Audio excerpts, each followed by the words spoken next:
You're listening to an Airwave Media Podcast. REI Co-op presents a perfect outdoor moment with the perfect gift. Picture this. You're ripping with your favorite person. Bluebird skies, blower powder, and frankly, you're skiing like legends. So sick. Another lap? Thanks to REI's curation, from lid to sticks, you nailed the gift. No way. How'd you know? Does it get more perfect than that? Give without guessing. Shop in store or visit rei.com. I was on social media, I think it was Reddit, and I saw a person saying, the movie made me want to learn more about Gateau. And that, to me, has always been what's wrong with all of this.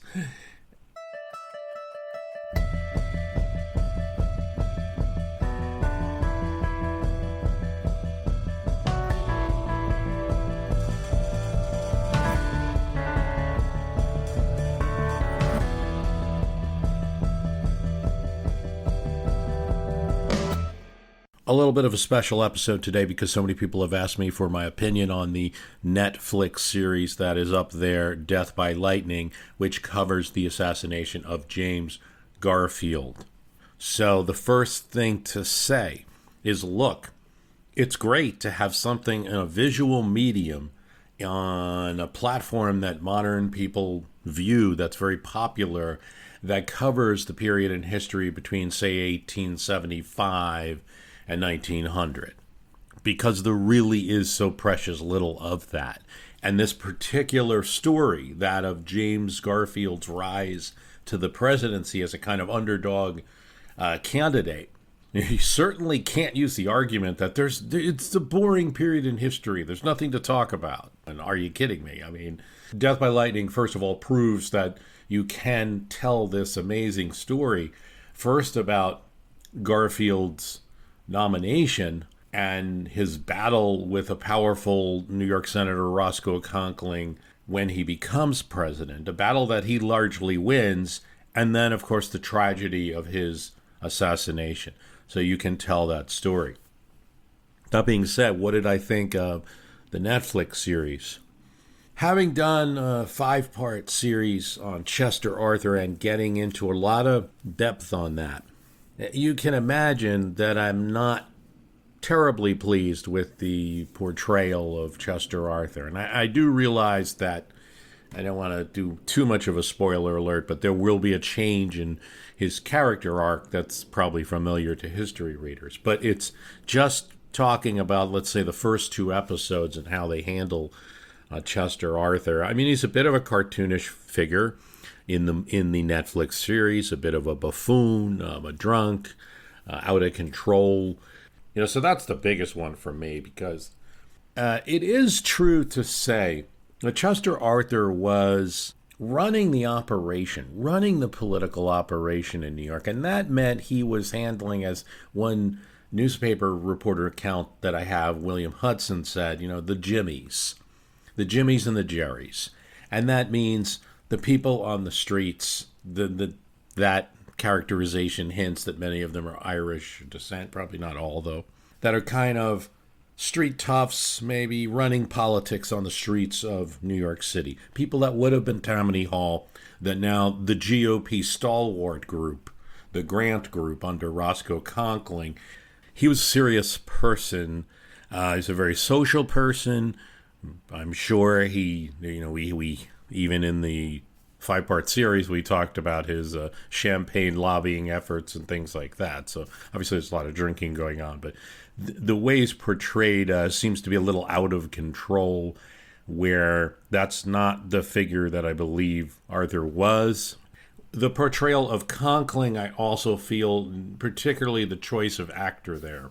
While the choice of actor for Chester Arthur could pulled it off, for my opinion, the choice of actor for Conkling was not so successful, in my opinion. Good actor, but Conkling was the most likely around 6'3", probably taller than anybody in this story, a very strong person.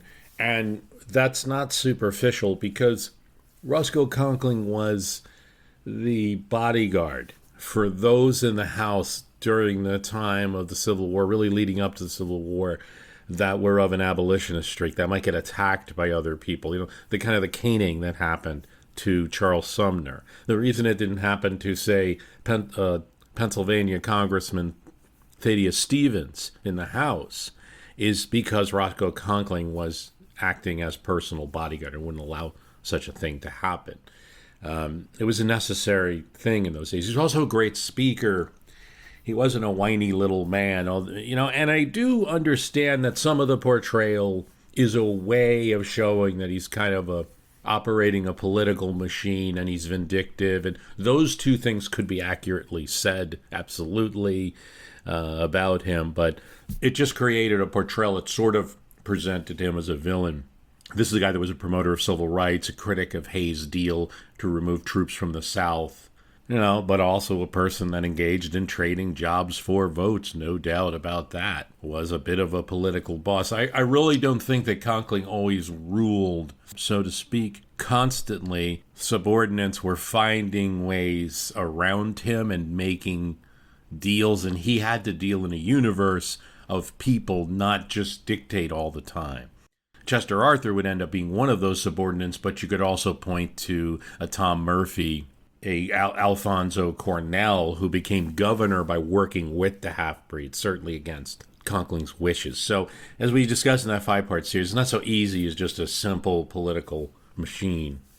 The portrayal of the 1880 convention, Blaine, who was played by Bradley Whitford, not at that 1880 convention, nor was Grant, and nor was John Sherman, and all three of them were presented in the next flick series as sitting in chairs next to people. Conkling was there because he wasn't a candidate. He was leading the Grant effort, as they portrayed well. Garfield was there because ostensibly he was there speaking for Sherman. That part's completely accurate. Bradley Whitford, makes a nice Blaine, except in this way. I feel he's a likable actor and therefore creates that Blaine was certainly a charming person. But what the series didn't effectively do is to get into enough detail where you could see the complexity that Blaine also has certain qualities that wouldn't be very well liked. I mean, they kind of reference it here or there, but Blaine was a railroad corporate lawyer, a monopolist's lawyer, taking big money from corporations. And so sure, he opposed the efforts of this group in New York that were kind of trading post office jobs for votes because he didn't need to do that. He was getting gobs of money from corporations. So the half-breed and stalwarts don't have too much to say to each other, in my opinion, about morality or civility. There is a large independent group that Sherman would have been represented by in that at that time, and they would have more right to say that they were for common sense reform than Blaine. Blaine did attach himself to Garfield. He was his Secretary of State. Garfield felt comfortable with him enough, and he was advising him, as you have in that movie. So there's a lot in the Netflix series that it gets right, and it'll have certain quotes that are just down to the letter. When Conkling and Arthur are talking about Arthur accepting the vice presidency, that's just word for word verbatim of what was actually said between those two people. So it's great to see a Netflix series that would get detail like that. But then, really they were sort of, in my opinion, presented in a bit of a cartoonish way. There are several occasions where Blaine, played by Bradley Whitford, and Roscoe Conkling are talking, like on a park bench or at the convention. That did not happen.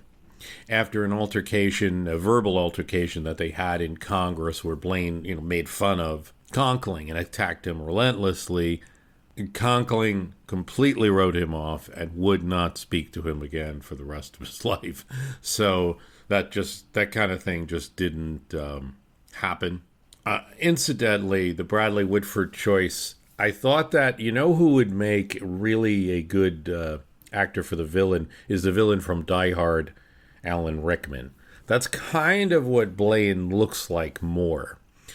And that might have given him more villain quality than Whitford could do. I think they could have achieved more if they showed something, maybe were more obvious about some of the crooked things, like accepting railroad shares that he's led of companies that he was legislating on when he was Speaker of the House, like some of the things that Blaine had done, so that you could get a sense of why would any political group like the Stalwarts want to oppose this guy, and why would they question somebody like Garfield's motives if he was working with this guy.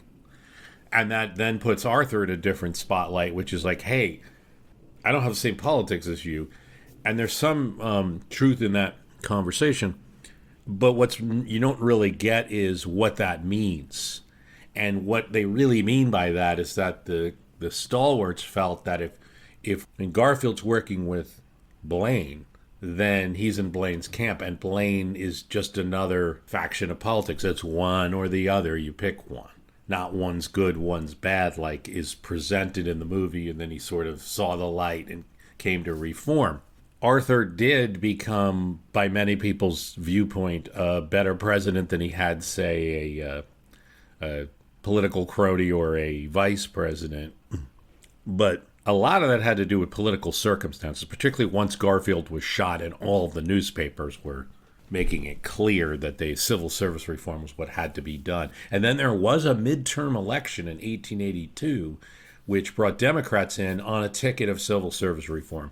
It was going to get passed. All really Chester Arthur had a choice of when he was president was to veto it and look like an absolute crook or not. And in fact, he took the option of signing legislation that was, in some reformers' view, substantially watered down in terms of the number of offices it affected. But nonetheless, it's true to say that the civil service bill that Arthur signed was the first real meaningful reform, and it led to better things later. What else do we have here? There was no scene where Arthur gets out of a wagon and walks, something like that.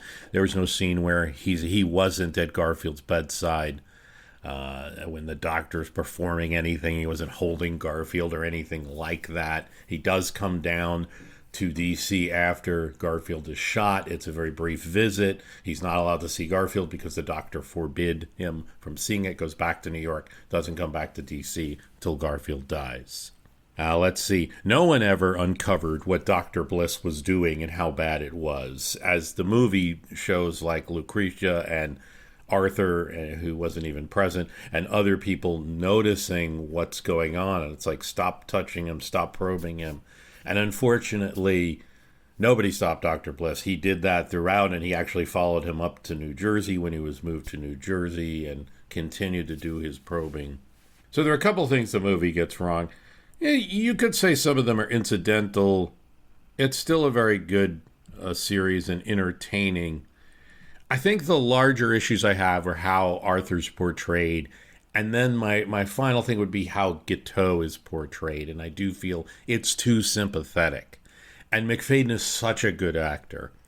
And so you sympathize with a good actor like that. He delivers such a great performance in this role that you're just what I feared might happen. It's kind of like what I didn't like. The little bit I didn't like about Candice Millard's book is the focus on the assassin. Although she did also focus a lot on the president, but it's this focus on the assassin. I mean, we can do that if you want. And I do understand that issues of mental health are raised by it and things like that. But in the person of Macfadyen and his acting, I think you get a very sympathetic view. I was on social media, I think it was Reddit, and I saw a person saying, the movie made me want to learn more about Guiteau. And that, to me, has always been what's wrong with all of this. I don't care about Guiteau. Guiteau's a crazy man that shot the president.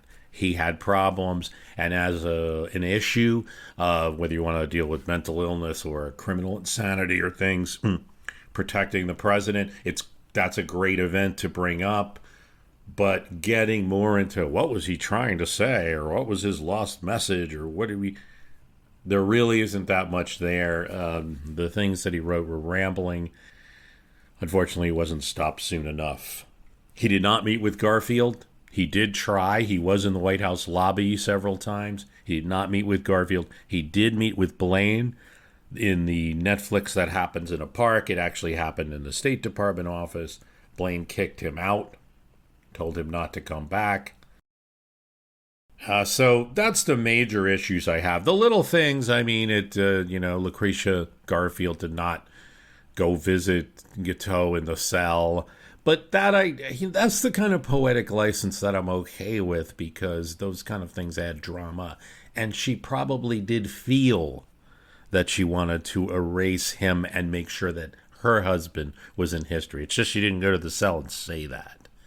So it's a way of representing her actions afterwards and things like that. So, yeah, I mean, I guess I come out of it thinking we're still going to have a Chester Arthur movie. It's got to be done. This one didn't do that trick. But it did present well a president that a lot of people haven't heard a lot about, and that it's very sad that we didn't get to see more of.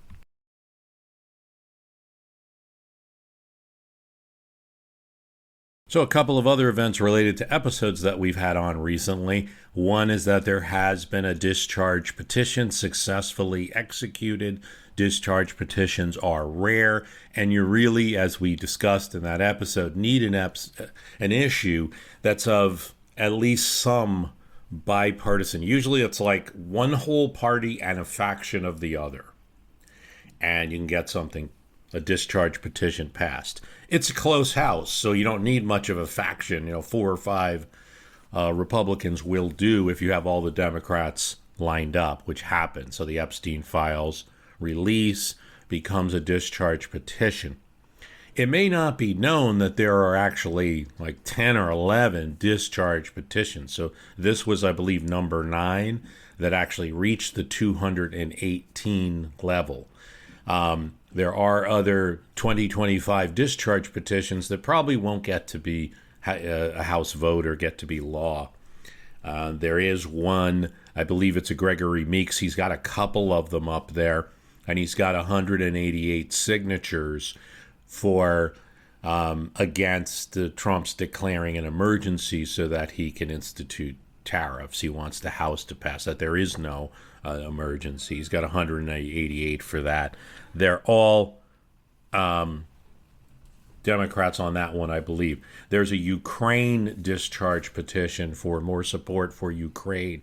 That is 213 signatures. So actually getting pretty close there, just 5 more. And that actually it's all Democrats except for Don Bacon of Nebraska, one Republican. And then you have I believe she's a Republican, Anna Paulina Luna, believes from Florida, and has sponsored number 1 discharge petition this year to allow lawmakers to vote remotely if they are parents. So if you are parents, you should be allowed to vote without being on the House floor. There are other discharge petitions. It's a very active, the House clerk constantly keeps a list of these, and you've seen it executed. I had predicted that it would be a Ukraine vote that would probably be the next discharge petition. You didn't need it because, well, at least a few years ago when a large package of aid was passed, you did have the Speaker Johnson's support. Another thing that happened is, so we did that whole episode on New Jersey governors and the trend that 2/3 of the time the party that's opposite the party in the White House wins the New Jersey governor's election, and that turned out to fit that pattern, the Trenton trend, so to speak. That was also an election where the polls really didn't call it. Most of the polls had that New Jersey governor's election pretty close between Sherrill and Ciccarelli, and it turned out to be 13 points. So I continue to question the whole poll system and see them as useful information, but not as predictive as they might seem. Because whether it's early voting or day of voting, there's a turnout factor either way, and that's hard, notoriously hard for polls to predict. Not good at predicting turnout. Okay at predicting opinion, not even perfect there. Not good at predicting turnout, and you saw that. Basically, anything that was up on the ballot for Democrats to win, they've won. Just like I see with the Trenton trend, these are kind of trends in some way, despite the shiny object that is this particular president. You're still seeing some normal trends in place. You get a kind of, quote, honeymoon in the beginning of the year when you start as president. And if it's your second term, you get less. That almost seems to be the case here. When I was podcasting just in February, we were really talking about an administration kind of running the table on everything, every single action around the United States, and with the Doge Group and Elon Musk appearing all the time, and you're seeing a lot of support for that drift. I think the key issue was tariffs and the effect on markets. And there's been other issues since then, but this isn't a popular president, sorry to say, for those that support him. That does not mean, there's a question of what popularity gets you these days. Do you need to be so popular to run things in Washington? You can also run things by people afraid that they might get primaried and things like that. So, or social media's effect. Interesting times. But I do believe you're seeing that little bit of a drip now that we're getting into the later part of the first year, little loss of momentum.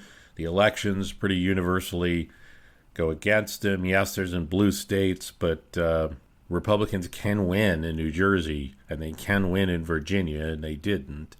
Side elections in different places that Democrats won. So, I think what happens when you have you have your own media sources, which the president does, friendly media sources, and then a couple of opposition outlets. You have, CNN, ABC, MSNBC, which is becoming MS Now, which I kind of like, by the way, because I think they should clearly fully, MS Now is probably only fully opposition outlets. The other ones are more journalistic in nature, but lean that way. The president has his own network. His own social media network. X, or what was Twitter, is owned by Elon Musk, and those two are fighting ostensibly, but they also made up, I believe, recently too. So Twitter is largely a pretty right-friendly place now. Musk may not control everything that's tweeted, certainly, and there's plenty of liberal people on there. Why do I bring that up? Because there's nothing new about that. Every president, I'm about to do something on Zachary Taylor, he creates his own newspaper when he comes to Washington. And that wasn't even seen as something weird. It was just that Henry Clay had his own newspaper, and that one wasn't going to cover him right. So he created his friends create the Washington Republic to cover things in a favorable way that the administration would give his information to. This is 1848, and that's what's going on with media. So the only reason I bring that up is that having that kind of, knowing that you kind of have outlets to go to get your story out, as limit the amount of feedback you're getting, it might make things appear that they're more popular than they are. I think tariffs are enormously unpopular. But I could go on X right now and find a whole lot of a pro-tariff opinion that I would have trouble finding, in a room in the United States. But I could find it there, So this is what I think. This is the predictor for 2026. You just got it in the form of the 2025 elections, in my opinion. It will be worse for the administration in 2026 because the midterms are coming up. Members of Congress get concerned, even for this president that has some unique types of charisma and ability to rally supporters and motivate turnout. On the other hand, as we've discussed, we did an episode last year, 2022, on presidents usually lose midterms, but it doesn't always work out that way. And you have certain staves. You have thought a big loss was coming, and it's only like 10 or 15 seats. It doesn't change anything. That's happened. 78 is a key one there. 1990, still bad for the president, but not, so bad. 1970, Nixon, other than the fact that he thought he was going to retake the House for Republicans, losing a slim amount of seats. I forget the amount, but I think it was around 15. Not so bad. I referenced Zachary Taylor. We have started the Zachary Taylor series, and there are 2 episodes up there coming on Patreon. One is going to hit this Monday. Zachary Taylor is Ready, Part 1. Then the next Monday, there will be Part 2 on Patreon right now. You're going to have to wait till later in December to get it on this channel. So a great time if you're considering joining the Patreon and you want to hear it. Go right there. There's a link for it at www.myhistorycanbeatupyourpolitics.com, or go right to patreon.com/MHCBUYP. The initials of My History Can Beat Up Your Politics. So we know that President Truman in 1949 renovated the White House, and that's come up as an important thing for obvious reasons, because President Trump has demolished part of the East Wing in order to make a giant ballroom, which would then be, the East Wing would become a ballroom, in effect, emphasizing the need for a social occasions, White House receptions versus having the offices there. So you have Presidents Arthur, Theodore Roosevelt. So it's like Arthur was fixing up the White House in his time, and it was money that was appropriated by Congress. It was intended for Garfield to use, but obviously with his death, it fell to Arthur. And so he started designing everything in kind of the latest style of 1881, which was the Tiffany style and everything, sort of cleaning up the old style of the mansion. By 1902, that Arthur style was old. Theodore Roosevelt wanted things to get more modern. Also, by Theodore Roosevelt's time, he's acknowledging that the White House houses not just the president, but also clerks and stenographers, and they need room. Roosevelt had 6 children, very energetic. He just thought this little house is intolerable. He wanted to bring things back to simplicity, away from the Gilded Age, and expand it. Hires the firm of McKim, Mead & White to carry out the work and to bring the White House into more of a neoclassical style, colonial revival. The executive offices are moved out of the main house for the first time into a new structure, the beginning of what would later become that famous West Wing. Second floor became private residence for the family. Ground floor was for servants' quarters, kitchens, storage. Main floor, state floor, was for public functions. Simplified, historically inspired decor, replacing heavy Victorian ornamentation. The East Room, the Blue Room, the State Dining Room were simplified and decorated, let's say, in the federal style. Then you had Truman's renovation. Truman's renovation is more of a necessity. I mean, there's the famous story of where Margaret Truman is playing the piano and something almost falls on her. And oddly enough, Margaret Truman didn't like that they were going to do that renovation and remove things. But yeah, it was a chandelier that swayed, and then part of the ceiling plaster cracked and fell, prompting concern that the whole floor itself above might give away. Truman orders engineers from the Public Buildings Administration to conduct a structural inspection. The engineers' report concluded that wooden beams had rotted and the floors were in danger of collapse. So, essentially what the Truman renovation does is take all of the insides out and keep the exterior and replace wood with steel. And because it was largely a structural design, there wasn't too much objection. I really did look in newspapers and things like that. The objections to the Truman renovation of the White House is over. Speed of it, and it took too long, and the final cost. A newspaper reporter saying that, well, our grandchildren are going to be paying for this because it's such a large expense. But it didn't generate a huge protest when the Truman renovation was done, because it really appeared like it needed to be. Congress appropriates $5.4 million. The project just went closer to $6 million. This about 10%, 15 over budget. There were overruns. There's also inflation as a result of the Korean War. And it was supposed to be 2 years, and it takes 4. So really, Truman's designing something Eisenhower's going to benefit from. He gets to live in it for less than a year before he has to hand the White House over. This East Wing demolition is particularly damaging because it is where the First Ladies had their office, and so it's Jacqueline Kennedy's offices. Eleanor Roosevelt would walk there. There's some truth to the argument that each president makes changes to the White House. I would also say that large structural changes tend to be done with more of a committee approach and more of oversight and more Congress appropriating the funds. Now, the argument here is that, well, Congress doesn't have to pay. The taxpayers don't have to pay for it. Do we really want a private White House, right? You want the oversight. You want to pay for things as a government because you want the oversight that it's being done right. And if it's the taxpayers' money, you deserve the oversight. So those are the arguments there. It's a bit like crying over spilled milk. The demolition's been done.